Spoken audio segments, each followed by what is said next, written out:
hablemos de un tema bien interesante desde una perspectiva histórica, teológica, literaria, porque es un texto que despierta muchísimas preguntas. Y quiero que abramos nuestras Biblias en Génesis, capítulo 5. Vamos a tratar hoy el asunto de las genealogías y a ver si tienen algo para comunicarnos hoy a nosotros. Dice así Génesis capítulo 5, versículo 1 en adelante. Este es el libro de los descendientes de Adán. El día en que creó el Señor al ser humano, a semejanza de Dios lo hizo. Hombre y mujer los creó y los bendijo y les puso por nombre Adán el día en que fueron creados. Vivió Adán 130 años y engendró un hijo a su semejanza, conforme a su imagen, y le puso por nombre Shed. Fueron los días de Adán, después que engendró a Shed, 800 años y engendró hijos e hijas. Así que Adán vivió 930 años y murió. Vivió Shed 105 años y engendró a Enosh. Después que engendró a Enosh, Shed vivió 807 años y engendró hijos e hijas. Así todos los días de Shed fueron 912 años y murió. Vivió Enosh 90 años y engendró a Cainán. Después que engendró a Cainán, Enosh vivió 815 años y engendró hijos e hijas. Así todos los días de Enosh fueron 905 años y murió. Vivió Cainán 70 años y engendró a Mahalalel. Después que engendró a Mahalalel, Cainán vivió 840 años y engendró hijos e hijas. Así todos los días de Cainán fueron 910 años y murió. Vivió Mahalalel 65 años y engendró a Jared. Después que engendró a Jared, Mahalalel vivió 830 años y engendró hijos e hijas. Así todos los días de Mahalalel fueron 895 años y murió. Vivió Jared 162 años y engendró a Enoch. Después que engendró a Enoch, Jared vivió 800 años y engendró hijos e hijas. Así todos los días de Jared fueron 962 años y murió.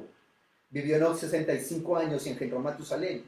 Después que engendró a Matusalén, caminó Enoch con Dios 300 años y engendró hijos e hijas.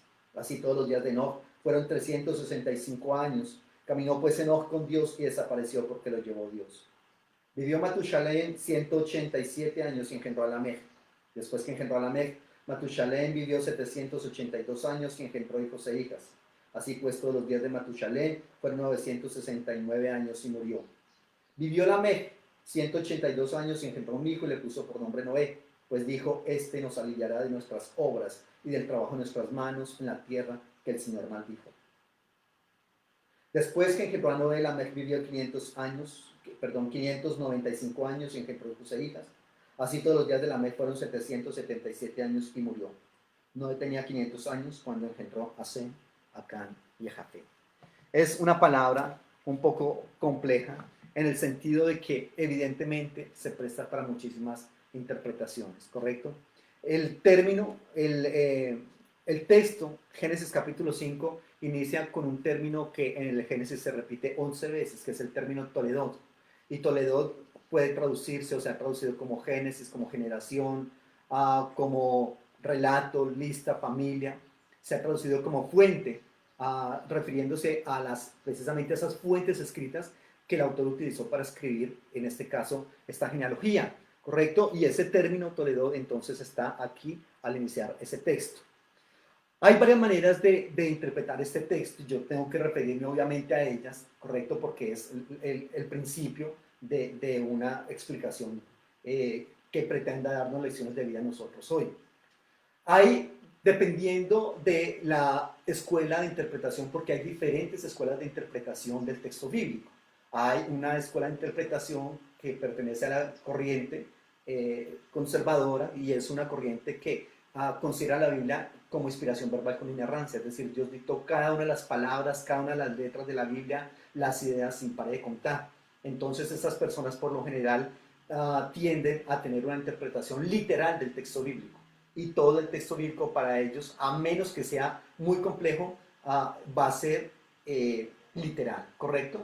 Hay otros que van a plantear este texto como no algo literal, sino como un intento de explicar qué está pasando en dos grandes momentos, en el momento de la creación y en el momento del diluvio, ¿correcto? ¿Quiénes vivieron ahí? correcto, pero no se tiene idea de quiénes vivieron ni cuánto tiempo vivieron. Sencillamente los números serán una hipérbole sencillamente intentará trabajar este texto con base en algunas otras lecturas anteriores a este mismo texto. Por ejemplo, las genealogías de los reyes sumerios o las genealogías de la Mesopotamia, en fin.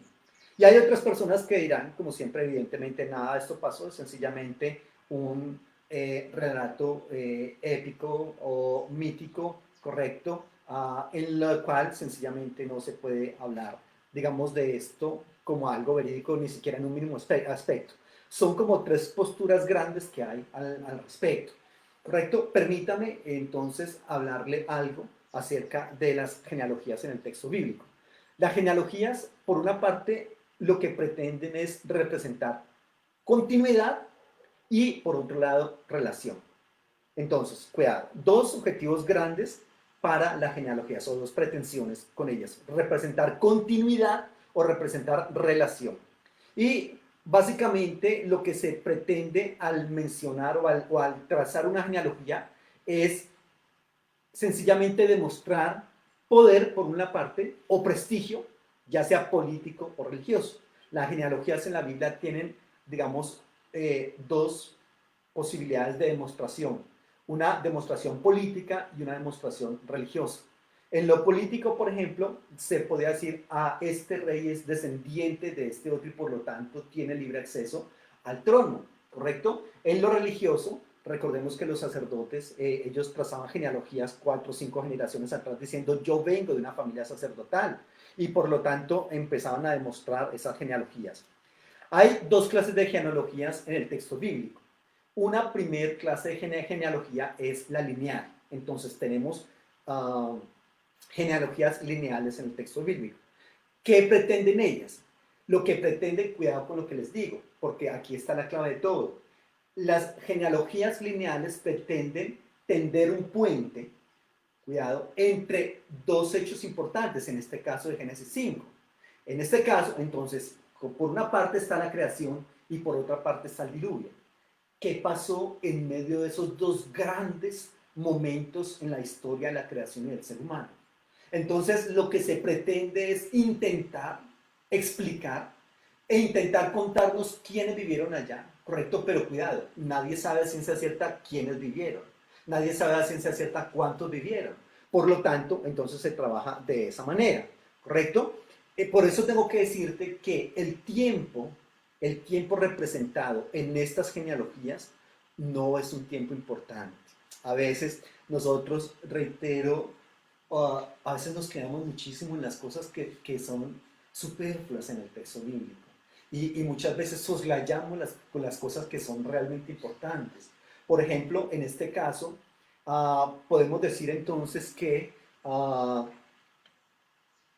el tiempo no es importante. Pero fíjese que nosotros cuando leemos este texto, la primera pregunta que seguramente viene a nuestra mente es: ¿y de verdad vivieron todo ese tiempo? ¿Y cómo hicieron para vivir todo ese tiempo? Y algunos dirán: uy, espectacular vivir todo eso. Otros dirán: no, qué pereza, ya con 80 años y ya estoy cansado, ¿qué tal vivir 900 años? ¿Correcto? Pero tengo que decirte que el tiempo representado en las genealogías no es lo importante. Viene a mi mente también en este momento, a veces cuando uno lee la historia de Balaam, ¿se acuerdan? Cuando Balac los manda a llamar para que maldiga al pueblo de Israel, y entonces dice que el asno habló, y todo el mundo: ¿verdad el asno habló?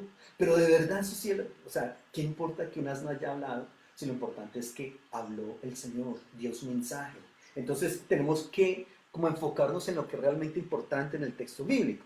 ¿Y por qué estoy diciendo eso? Porque sencillamente esta genealogía de Génesis capítulo 5 es copia de otras genealogías que intentan precisamente, reitero, contarnos qué pasó en medio de eventos importantísimos que han marcado un hito en la historia de la humanidad, en la historia de la creación del universo y todo ese asunto. Hay una genealogía que se llama la genealogía de los reyes longevos sumerios. Ahí el más jovencito, recuerdo que vivió 18.000 años, otros viven 24.000 años, otros 36.000, el que más vive son 64.000 años, ¿correcto? 43.000 años de reinado. Entonces es bastante interesante cómo el texto utiliza también esas genealogías para contarnos de eventos de los cuales el ser humano se pregunta, y eso es normal. Esas son las genealogías que lineales, ¿correcto? Hay otra clase de genealogías que son las verticales. ¿Qué proponen esas genealogías verticales? Básicamente lo que van a hacer es establecer la legitimidad de una persona, de un individuo, para acceder, o bien, como le comento, a un cargo de poder, en el caso de los monarcas, o a un cargo de, digamos, religioso, en el caso, por ejemplo, de los sacerdotes, en el caso de los escribas también, por ejemplo, como nos lo cuenta Esdras capítulo 2. Entonces también ellos trazaban sus genealogías, ¿correcto? Para demostrar que ellos estaban ahí en el asunto, los reyes, los escribas, los sacerdotes. Muy bien, ¿cuál es el propósito de las genealogías? Sencillamente es meramente literario, meramente literario. Reitero, no puedes ir a la genealogía de Génesis 5 u otras que están en el texto bíblico a intentar establecer con exactitud. Y he escuchado muchas enseñanzas de que entonces cómo Adán se alcanza a conocer con este, porque mire cuántos años vivió y hacen sumas, restas y dividen por acá, por allá para decir, este sí se conoció con este, pero este con este otro no, no, no, porque reitero, las genealogías tienen un objetivo que es meramente literario. No hay una información exacta del tiempo real, nadie la conoce, nadie conoce esa información exacta, aunque obviamente las diferentes escuelas de interpretación han intentado dar, digamos, fechas incluso de la creación del mundo, por ejemplo, como nuestros hermanos judíos, que en este momento llevamos 5.780 años del calendario de ellos de la creación del mundo, pero eso solamente lo sostienen un sector muy pequeño de entre los judíos. Hay otros que no lo proponen y el resto de personas tampoco, en fin. Es posible entonces que no se refiera solamente a individuos. Hay otra postura también que se ha intentado trabajar ahí. Que estos personajes de los que cuenta Génesis 6 no sean individuos como tal, el individuo, sino que sería como el representante de un clan o de una tribu, ¿correcto? Y que esa tribu posteriormente toma o asume el nombre de ese personaje. Son, reitero, maneras que se han planteado de interpretar el texto bíblico. Porque nosotros tenemos que ser honestos, que cuando nosotros vamos al texto bíblico y tantas genealogías que hay en el texto bíblico, porque hay cantidades, al comparar varias de esas genealogías se aprecia que se saltan varias generaciones. Por ejemplo, nada más la genealogía que nosotros en el cristianismo diríamos la más importante, la genealogía de Jesucristo, pero las genealogías que hay de él en la Biblia no son iguales. Hay unos que toman unos personajes, otros que toman otros personajes. Uh, por ejemplo, digamos, esta genealogía de Génesis 5, que está acá, nos cuenta la historia de 10 individuos y el último de ellos tiene 3 hijos. Pero si usted se da cuenta, en el Génesis capítulo 11, versículo 10 al 26, tiene el mismo esquema. 10 individuos, correcto, 10 personajes, y el último de ellos va a engendrar también 3 hijos. Entonces, al parecer, era una manera en que ellos trazaban las genealogías. Le comento también que en la Biblia, algún día le enseñaré acerca de ese asunto, los números en la Biblia también tienen, digamos, una importancia teológica, más que cualquier otro aspecto, ¿correcto? Y también había que analizar esas cantidades ahí, digamos, de esa manera teológica, los números que están ahí. Así es de que las genealogías en la Biblia, cuidado, por favor, no pretenden presentar cada generación como nuestros árboles familiares modernos. Entonces, usted sabe que hay mucha gente que tiene como hobby hacer su árbol genealógico, entonces ya hacia atrás y lo proponen y lo plantean y muchísimas generaciones hacia atrás. Eso está bien, ¿correcto? Para nosotros esas son las genealogías, para el texto bíblico no. En el texto bíblico no le interesa realmente presentar quién es padre, hijo, nieto, bisnieto, tataranieto, específicamente con el rigor con que nosotros trabajaríamos nuestros árboles genealógicos. No le interesa.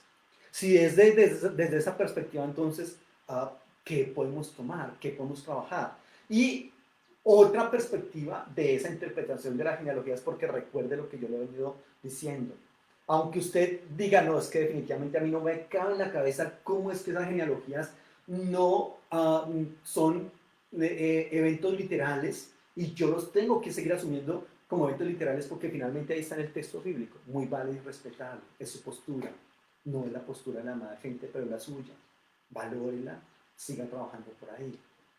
Otro aspecto puede ser la enseñanza. ¿Se acuerda que yo le he venido planteando a usted que la Biblia está llena de enseñanzas o de lecciones histosóficas?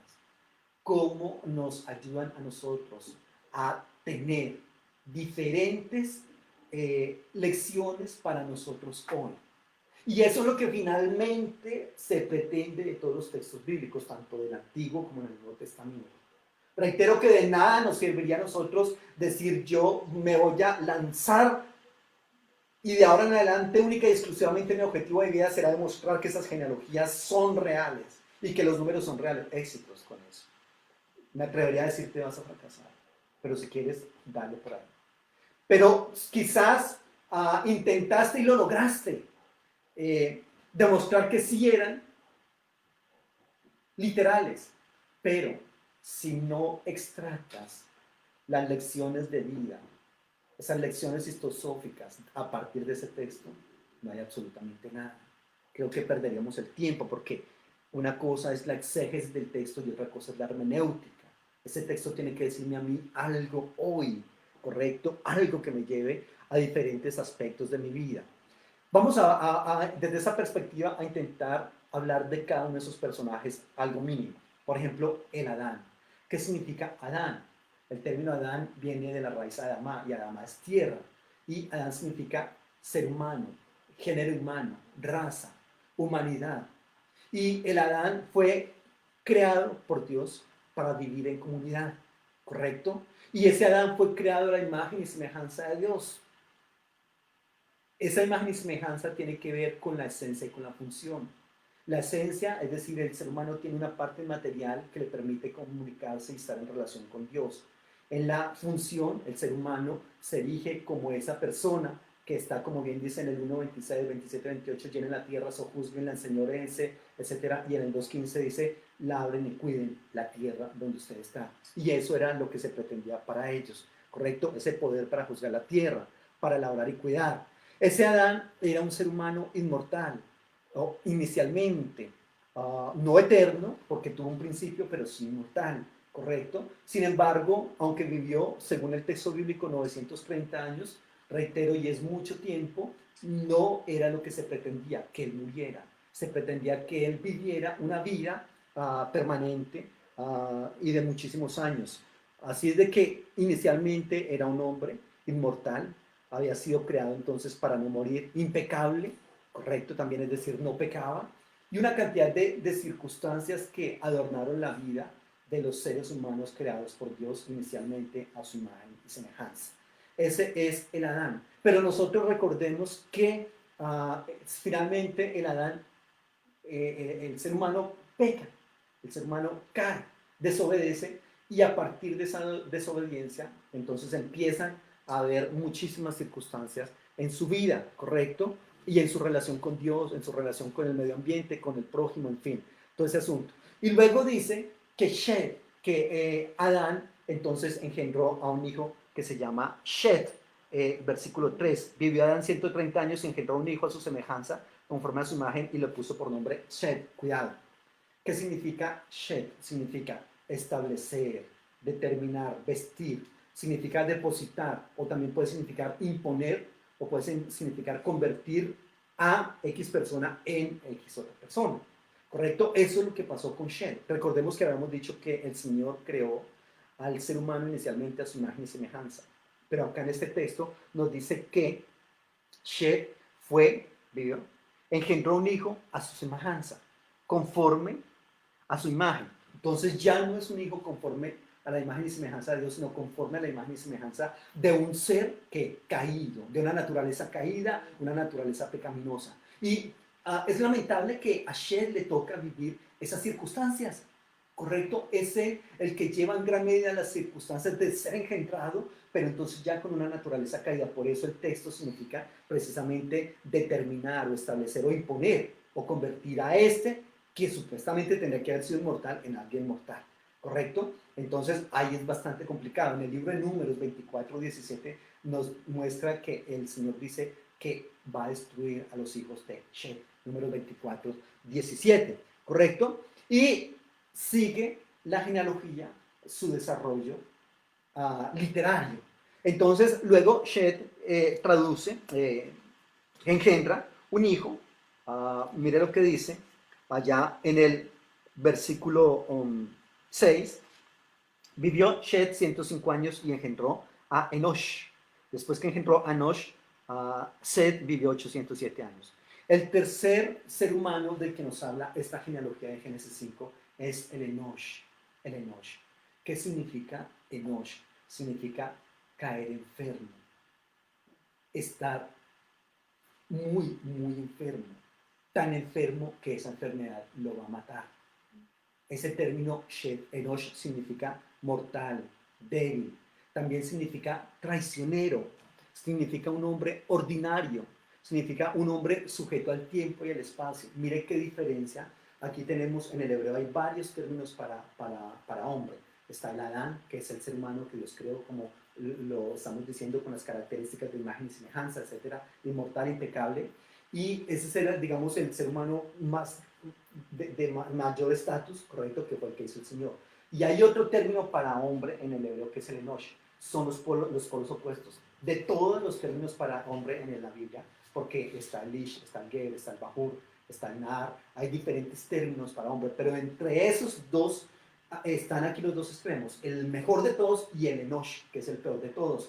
Reitero, significa enfermar, enfermo, estar enfermo pero de muerte, significa una persona débil, mortal, ordinario, sujeto al tiempo y al espacio, traicionero. Entonces fíjense cómo acá esta es otra manera de ver esa genealogía y es desde el aspecto teológico, que es obviamente el que nos interesa a nosotros hoy, aunque ya hablé algo del aspecto, digamos, de pronto histórico, literario. Es este Génesis 5 lo que pretende mostrar es una radiografía espiritual del ser humano, una radiografía espiritual de cómo ese ser humano, Dios lo crea con esas características que ya le mencioné, y cómo ese ser humano toma la decisión de desobedecer al Señor, ¿correcto? De desapropiarse, de no pertenecerle, y cómo a partir de esa decisión, mire cómo el ser humano va cayendo, va en un abismo, cayendo, cayendo, y cada vez las características de ese ser humano son peores, son lamentables. Aquí entonces llegamos a Enosh con las características que ya le mencioné. Mire lo que dice en el Salmo 103, voy a leerlo rápidamente. Salmo 103, versículo 15 y 16. El hombre, aquí está el término Enosh. El hombre, como la hierba son sus días, florece como la flor del campo que pasó el viento por ella y pereció, y su lugar ya no la conocerá más. Mas la misericordia del Señor es desde la eternidad y hasta la eternidad sobre los que le temen y su justicia sobre los hijos de los hombres. Aquí entonces está hablando de ese hombre que es frágil, como la flor del campo, ¿correcto? No tiene ya casi nada comparado con las características que Dios había colocado inicialmente en esa persona. Este persona es un ser traicionero, este Enosh. Cuando David dice es que a mí no me traicionó un amigo, yo yo estaría atento, listo, preparado, perdón, no me traicionó un enemigo, yo no me había dejado traicionar de un enemigo, no me había dejado encontrar, digamos, desprevenido, ¿no? Yo estaba atento, pero es que a mí no me traicionó un enemigo. Me traicionaste tú, hombre, y ahí está el término, Enosh, mi guía, mi familiar, mi íntimo, y juntos íbamos y veníamos, comíamos de la misma mesa, etcétera, y fuiste tú el que me traicionó. ¿Por qué el Enosh es una persona traicionera? Porque por su condición en la cual se encuentra, evidentemente necesitará utilizar cualquier oportunidad para tratar de mejorar. Y desde esa perspectiva, todo lo que es ético, moral, espiritual, amistad, amor, todo eso no cumplirá. O sea, no calificará para cambiar eso por intentar mantener o mejorar la situación tan lamentable en la cual me encuentro. ¿Correcto? Eso es bastante interesante. Este Enosh es un hombre tremendamente finito, muy pocos días, ¿correcto? A diferencia de la infinitud de Dios. En el Salmo 55, 12 al 14, es el texto que yo le estaba diciendo ahorita de la traición de la que nos habla el salmista. Pero muy bien, el texto nos dice que ya pasa el tiempo de el Enosh, y Enosh dice que engendró a Cainán. Cainán, en el versículo 9. ¿Qué significa Cainán? Es algo bastante curioso. Cainán o Cainán, como lo presenta el texto bíblico, a veces la diferencia, la pronunciación cambia un poquitico porque a veces la leo desde el idioma original. ¿Qué significa Cainán? Curiosamente, al parecer, Cainán o Cainán tenía capacidades musicales. Parece que le gustaba la música. Pero cuidado, las usa para cantar una elegía. Cainán canta, pero canta tristemente. Elegía es, recordemos que en la Biblia hay cantos que son salmos que son elegías, y una elegía es uno de esos salmos que le cuenta a Dios una cantidad de situaciones que está viviendo la persona. Oh Dios, cuántos se han multiplicado mis adversarios, muchos son los que se levantan contra mí, muchos son los que dicen de mí no hay para él salvación en Dios. En fin, eso es una elegía. Los salmos que tú escuchas donde el salmista se queja, se lamenta, y Cainán significa eso, cantar una elegía. Cainán significa lamentación, significa llanto, significa endecha. Eso es lo que significa, y evidentemente el ser humano se queja absolutamente por todo. Se queja por lo material, según Éxodo 16, 2, 3. Se queja por su enfermedad, ¿correcto? Por la soledad. Se queja absolutamente de todo. Y evidentemente hay una cantidad de personas. Entonces, mire, este Cainán, es que ¿qué más le espera a Cainán si tiene unos antepasados, correcto, que son definitivamente Enosh, enfermo, Shet, que se le impone una manera de vivir que él nunca exigió, Adán, que no guarda el propósito de Dios para su vida. Y entonces, ¿qué le corresponde a Cainán? Pues sencillamente colocar a funcionar su talento natural, pero desde una perspectiva de lamento, de que bastante fuerte para nosotros. Pero eso es lo que significa a veces la tristeza, y es que cuando todo a nuestro alrededor es destrucción, es muerte, es enfermedad, pues entonces, ¿qué queda? ¿A dónde o qué sería la resultante de nuestra vida, de nuestra cosmovisión, de nuestra idiosincrasia? Por eso es bastante curioso que Cainán engendra, según el texto bíblico, a Mahalalel. ¿Qué significa Mahalalel? Significa alabar, en signo de pregunta, alabar, ponderar, admirar o elogiar a Dios. Entonces, ¿yo por qué lo voy a alabar? ¿Yo por qué lo voy a admirar? A ver, entonces es mucho de lo que está pasando en la actualidad. Entonces, la persona que ve a su alrededor que todo está mal, y entonces siempre tenemos que encontrar un chivo expiatorio. ¿Y quién es el chivo expiatorio del ser humano? Dios. ¿Cómo se le ocurre? Entonces, Dios, ¿cómo pretendes que yo te adore? ¿Y acaso no estás viendo lo que está pasando? ¿Correcto? ¿No estás viendo cómo esta persona, cada vez el más fuerte, se subyuga y explota al más débil? Mire cuánta muerte, mire cuánta destrucción. Entonces, ¿por qué los niños de que mueren de hambre? Entonces, ¿por qué los accidentes? Entonces, ¿por qué las guerras? ¿Correcto? Y para terminar, esta persona diciendo no, no gracias. Si existe un Dios, cosa que no creo, dicen muchos, no va a hacer nada. ¿Y a mí para qué me sirve un Dios que no esté haciendo nada? O que no vaya a hacer nada. ¿Ya? Y entonces ellos terminan diciendo, Dios, si existes usted, si existes, tú por allá, yo por acá. O sea, pues perdóneme, no quiero tener nada que ver contigo. Y eso obviamente es incorrecto. Claro, reitero que Mahalalel toma esa decisión, por eso significa su nombre así, alabar a Dios, admirar a Dios, elogiar a Dios. No, por favor, déjenme quieto, no quiero. ¿Qué mérito tiene Dios para hacerlo? ¿Correcto?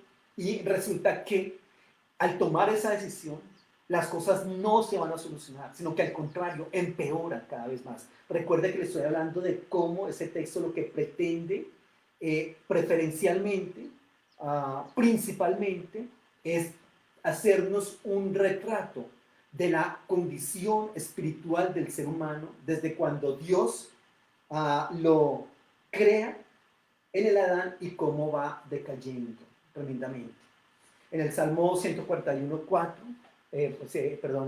14, 1 al 4, dice el necio en su corazón, no hay Dios. ¿Se acuerdan? Pero mire cómo lo expresa el texto. Salmo 14. Salmo 14, versículos 1 en adelante. Dice el necio en su corazón, no hay Dios. Se han corrompido, hacen obras despreciables, no hay quien haga lo bueno. Cuidado. Después de que una persona dice, no hay Dios, mire lo que continúa acá. Corromperse, hacer obras despreciables, no hacer lo bueno. El Señor miró desde los cielos sobre los hijos de los hombres para ver si había alguno entendido que buscara a Dios. Todos se desviaron. A una se han corrompido, no hay quien haga lo bueno, no hay ni siquiera uno. No tienen discernimiento todos los que cometen maldad, que devoran a mi pueblo como si comieran pan y no invocan al Señor. Cuidado, miren lo que les corresponde. Ellos temblarán de espanto porque Dios está con la generación de los justos y de los planes del pobre se han burlado, pero el Señor es su esperanza. Apreciado, usted que me está escuchando y que de pronto por alguna vez en su vida, que también me ha pasado a mí, quiero ser honesto con ustedes, decir yo no voy a seguir adorando a Dios, o sea, no me interesa, no encuentro absolutamente nada que me motive a adorar a ese Dios. Quiero decirte, si tú no adoras a Dios, Dios sigue siendo Dios, porque Dios no necesita absolutamente de nosotros ni de nuestra adoración. Tenemos que quitar ese concepto de nuestra mente que Dios está todos los domingos en la mañana y durante toda la semana está golpeando el piso con su piecito diciendo cuándo llegará el domingo para que estas personas acudan en masa a mi iglesia y me adoren para que mi ego vuelva a crecer. No, a Dios Dios no necesita tu adoración, ni la mía. Los que necesitamos adorarle somos tú y yo. Yo soy el que debo adorar a Dios, el que necesito adorarle. ¿Por qué? Porque en la medida en que yo le adoro a Dios, me dignifico a mí mismo. El sujeto tiene la tendencia de parecerse cada vez más al sujeto o al objeto de su adoración. De ahí que si tú adoras el dinero, cada vez te vas a volver más materialista. De ahí que si tú adoras a un cantante, o si es tu ídolo, pues cada vez te vas a parecer más y vas a parecerte más físicamente, más en su ética, en su moralidad. En la medida en que tú alabas a Dios, cada vez te vas pareciendo más a Dios. Dios no necesita tu alabanza, porque si tú no le alabas, Dios sencillamente sigue siendo Dios. Soy yo el que necesito alabar a Dios. Entonces tengamos en cuenta, por favor, esa circunstancia en nuestras vidas, ¿correcto? Pero Mahalalel dijo, no, qué pena, no lo voy a alabar, no lo voy a admirar, no lo voy a elogiar, y terminó entonces siendo ese necio que definitivamente piensa que al decir no a Dios, su vida va a ser mucho mejor de lo que hasta ahora ha sido. Es por eso que posteriormente Mahalalel engendra otro personaje que se llama Yared. Yared. ¿Y qué significa Yared? Yared significa descender, bajar, derrumbarse, abatirse, sucumbir. Estamos entonces yendo de manera vertiginosa al abismo. ¿Pero por qué? ¿Qué pasa? Es que tomaste una decisión.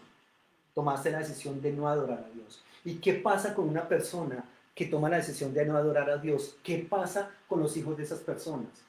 En este momento recuerdo las sociedades laicas del mundo, ¿cierto? Hay sociedades que se han declarado absolutamente laicas, ¿correcto? Holanda, Alemania, Estados Unidos, aunque es un país nominalmente cristiano, pero la inmensa mayoría de gente es laica. Israel incluso, también el 70% de la población israelí es laica, ¿correcto? ¿Qué pasa con esas comunidades? Son comunidades, por ejemplo, la holandesa, son comunidades que se jactan de ser los primeros en decir bien por el matrimonio homosexual, bien por la pedofilia, bien por la zoofilia, bien por y una cantidad digamos, leyes que se están sacando, porque es que somos una sociedad muy desarrollada, somos una sociedad incluyente, somos una sociedad donde todo el mundo puede. ¿Y qué le corresponde o qué le queda a esas naciones? ¿Qué le corresponde a esas ciudades? Sencillamente descender, bajar, derrumbarse, abatirse. Ninguna persona que considere vivir su vida lejos de la presencia del Señor le va a ir bien. Yo le daría un consejo en esta mañana si me lo acepta. No pretenda vivir una vida lejos del Señor. No te va a ir bien. No hay absolutamente nadie. Tú puedes conseguir una persona que te prometa amor verdadero y amor eterno. te cuento, no hay nadie que te ame más que el Señor. Amén. No hay nadie que tenga un propósito más grande para el Señor, para tu vida que el Señor. ¿Correcto? No lo hagas. No le des la espalda al Señor. Porque si le das la espalda al Señor, como bien propuso Mahalalel, entonces corresponde lo que le correspondió a Jared, que sencillamente es descender, bajar, derrumbarse, abatirse, sucumbir. Es que una persona que tenga la intención de vivir sin reconocer a Dios en su vida, no puede tener una situación de libertad, de crecimiento, de bendición. Siempre será más bien hacia abajo. Y Jared engendra un hijo que se llama Hanoch o Enoch. Esta persona es el séptimo. En la Biblia, recuerda que le dije anteriormente que los números en la Biblia, ¿cierto? El 7 en la Biblia es perfección. Y evidentemente Enoch, al ser el séptimo desde Adán, él tiene que marcar una diferencia. Y efectivamente la marca.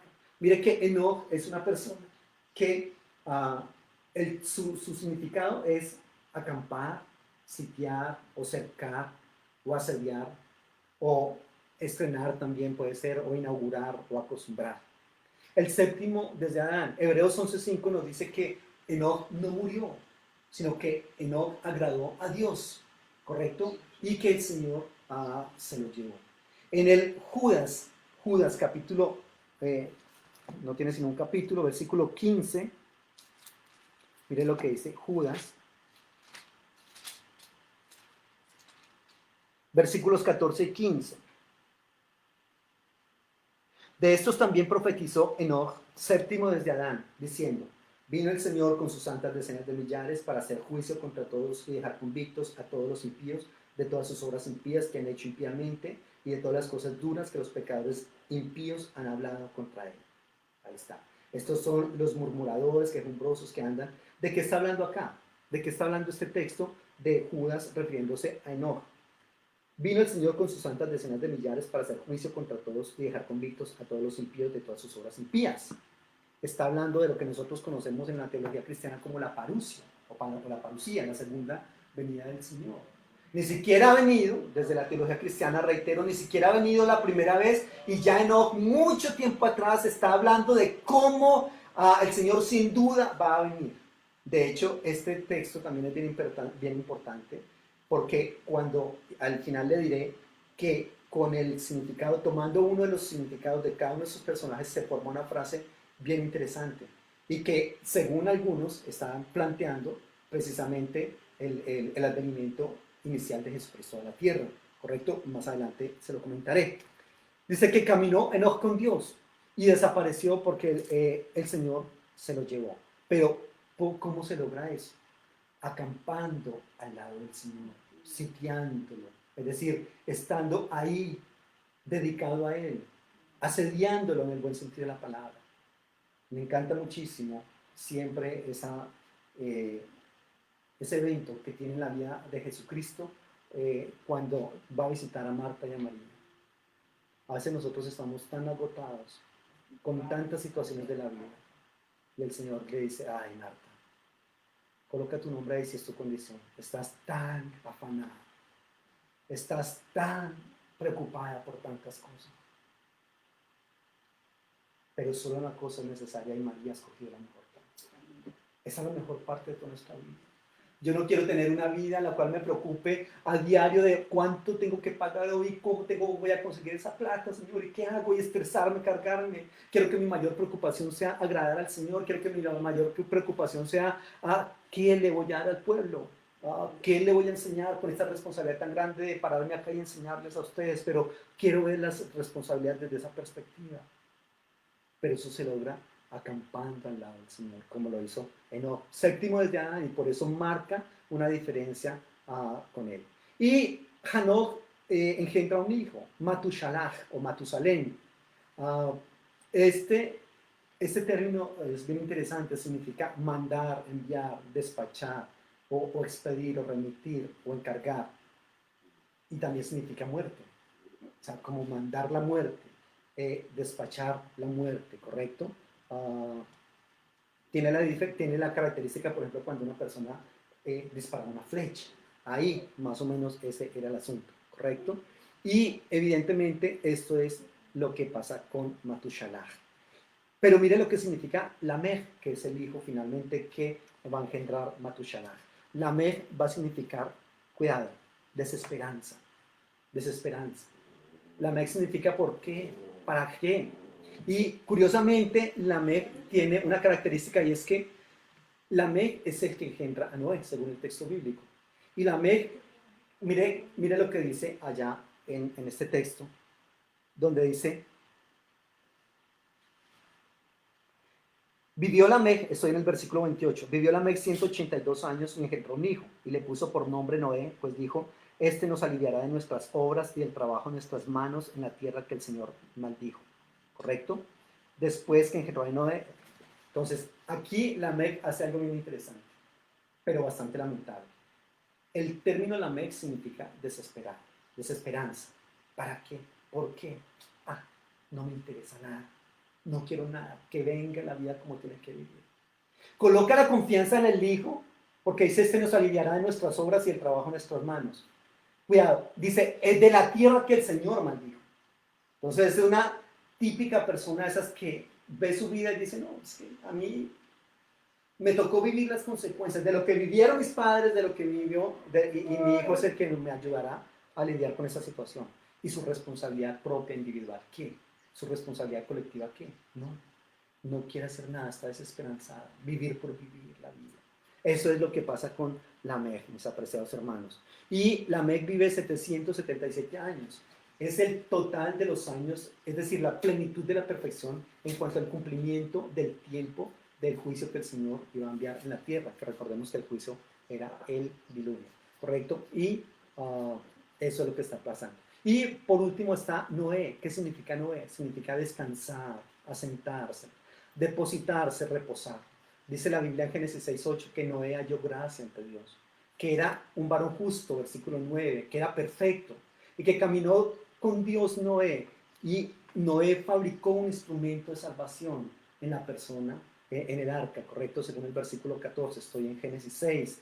Es una persona obediente, correcto. Noé tenía 500 años cuando engendró a Sem, a Cam y Jafet. No me voy a ocupar de ellos hoy. Sem significa tener buen nombre, Cam significa entrar en calor, calentarse, y Jafet significa ser bello, tener buena presencia. Pero Noé halló gracia ante los ojos del Señor. Reitero, era un hombre justo, un hombre perfecto, de los hombres de su tiempo, y caminó con Dios. Le había dicho que cuando nosotros colocamos, por lo menos tomamos un significado de cada uno de los nombres de esos personajes, se forma una frase. Y esa frase quedaría así, teniendo en cuenta todos los personajes. El hombre está determinado a morir tristemente, pero Dios descenderá para enseñar, y su muerte traerá descanso a los desamparados. Ese es el significado teológico de la genealogía de Génesis 6.